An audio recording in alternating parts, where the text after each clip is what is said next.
Bom, pessoal, dando continuidade aos nossos treinamentos, hoje discutiremos sobre monitorização e manejo perioperatório nas unidades de terapia intensiva. Discutiremos sobre o objetivo desta aula, depois sobre o manejo pré-operatório.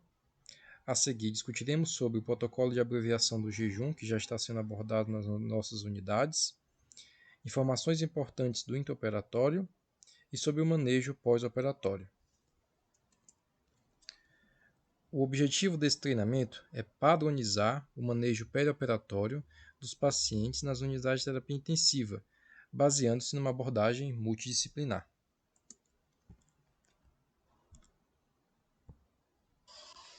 Em relação ao manejo pré-operatório, é importante a estabilização hemodinâmica dos pacientes e, caso necessário, a utilização de soluções cristalóides e o uso de drogas vasoativas, quando indicados, a correção de distúrbios metabólicos e hidroeletrolíticos, a avaliação ventilatória adequada desses pacientes e, caso necessário, proceder com intubação orotraqueal e acoplamento à ventilação mecânica, quando indicado, avaliar a necessidade de reservas de hemoderivados, de acordo com o procedimento cirúrgico a ser realizado, bem como avaliar a necessidade de hemotransfusão antes do procedimento cirúrgico, almejando um nível de hemoglobina mínimo de 7 para a maioria dos adultos hemodinamicamente estáveis e de no mínimo 8 para aqueles com doença cardiovascular ou que serão submetidos a uma cirurgia ortopédica ou cardíaca. Atentar-se também à profilaxia antibiótica antes do procedimento cirúrgico. Além disso, é importante a otimização do suporte nutricional no pré-operatório para evitar complicações no pós-operatório e definir adequadamente o tempo ideal de jejum. Para a maioria dos pacientes, será instituído o tempo de 8 horas de jejum, exceto para aqueles que já possuem via aérea protegida, seja por tubo orotraqueal ou traqueostomia, que irão realizar cirurgias que não abordam o trato gastrointestinal. Nesses casos, será permitido um tempo menor de jejum de apenas 2 horas. Além disso, será tolerado como exceção os pacientes que são elegíveis ao protocolo de abreviação do jejum, o qual discutiremos a seguir. Nesse protocolo serão excluídos os pacientes que serão submetidos a uma cirurgia de emergência ou os pacientes que possuem obesidade mórbida grau 3 ou histórico de gastroplastia prévia, os pacientes com refluxo gastroesofágico importante, pacientes diabéticos, gestantes, crianças menores de 12 anos, pacientes com suboclusão ou oclusão intestinal e aqueles pacientes com uso de opioides contínuos e em uso de GLP-1, além dos pacientes com disfagia grave. Todos os pacientes que não se incluem nos critérios anteriormente discutidos podem ser elegíveis ao protocolo de abreviatura do jejum. Nesses casos, o médico que está acompanhando o paciente deve prescrever o jejum pré-operatório, incluindo o paciente neste protocolo. Dessa forma, a enfermagem deve ser comunicada e avisar a equipe de nutrição para que a mesma forneça a dieta prescrita ao paciente em até 8 horas antes do procedimento cirúrgico e forneça o suplemento ou água de coco em até 4 horas antes da realização do procedimento. Em relação às principais informações dos quais devemos nos atentar no intraoperatório, estas serão divididas em relacionadas à anestesia e relacionadas à cirurgia. Relacionadas à anestesia, devemos nos atentar e sempre perguntar ativamente qual a técnica anestésica utilizada, o tempo anestésico, a via aérea do paciente, se fácil ou difícil, qual o dispositivo utilizado, ao volume total do intraoperatório e a qual solução foi utilizada no intraoperatório, se houve instabilidade hemodinâmica com necessidade de uso de droga vasopressora ou de droga inotrópica e qual dose foi utilizada, ao tipo de monitorização hemodinâmica que foi necessária no intraoperatório bem como, se for necessário, a utilização de catéter venoso central, pressão arterial invasiva e a localização desses dispositivos. Além disso, se for necessário, a realização de hemotransfusão e a quantidade, a diurese estipulada no intraoperatório, qual antibiótico profilático foi utilizado, bem como horários, dose e se houve necessidade de repique da dose, quais drogas anestésicas foram utilizadas, bem como suas respectivas doses, atentar-se também aos parâmetros ventilatórios que foram necessários no intraoperatório, bem como outras intercorrências anestésicas do intraoperatório.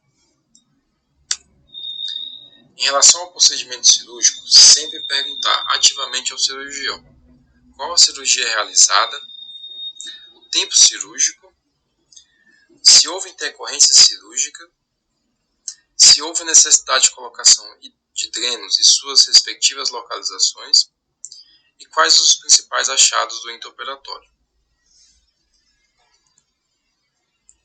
Além disso, é sempre importante discutir esses tópicos com o cirurgião. O tempo de liberação para a profilaxia farmacológica para TEV com Clexane ou heparina, o tempo necessário estipulado de antibiótico terapia ou de antibiótico profilaxia, e aí sempre lembrar de seguir o protocolo da CCIH. Discutir também o tempo necessário para a liberação de imobilização, principalmente nas cirurgias ortopédicas, o tempo necessário para a liberação do jejum, bem como qual consistência da dieta pode ser liberada inicialmente e, se caso o paciente for permanecer em jejum por muito tempo, se há a necessidade de introdução precoce de nutrição parenteral. Discutir também com o cirurgião a necessidade de realização de exames de controle, como por exemplo tomografias de crânio no pós-operatório de cirurgias neurológicas. Qual é o débito e o aspecto esperado dos drenos intracavitários que foram colocados no intraoperatório e se há necessidade de manter algum dispositivo invasivo no pós-operatório imediato, como por exemplo de sondas vesicais em cirurgias ginecológicas ou urológicas. Alguns pontos importantes a serem atentados no pós-operatório imediato. Primeiro, a solicitação adequada de exames laboratoriais e de imagens que sejam pertinentes ao procedimento cirúrgico realizado e à condição do paciente, como por exemplo, solicitar um raio-x de tórax após realização de traqueostomia para verificação da posição da cânula e diagnóstico de eventuais complicações, por exemplo. Sempre a prescrição de profilaxia para TEV, seja ela farmacológica ou de compressão pneumática, a prescrição da analgesia, e aí sempre manter uma analgesia de horário no pós-operatório imediato, mesmo que o paciente não se queixe ativamente de dor, utilizar escalas e ferramentas para avaliação da dor e necessidade de escalonamento ou descalonamento de analgesia, como por exemplo a escala do BPS, e se atentar em relação aos efeitos colaterais, especialmente relacionados a superdoses de medicações como por exemplo opioides, que podem causar rebaixamento do nível de consciência, constipação, retenção urinária, hipotensão e bradicardia. Se atentar também à reconciliação medicamentosa no pós-operatório, apenas das medicações essenciais naquele momento clínico do paciente, e lembrar de não reconciliar medicações que não se apliquem naquele momento, como por exemplo, reconciliar antihipertensivo nos pacientes que estão em uso de drogas vasoativas ou instáveis hemodinamicamente. Lembrar de prescrever a dieta conforme discutido com a equipe cirúrgica.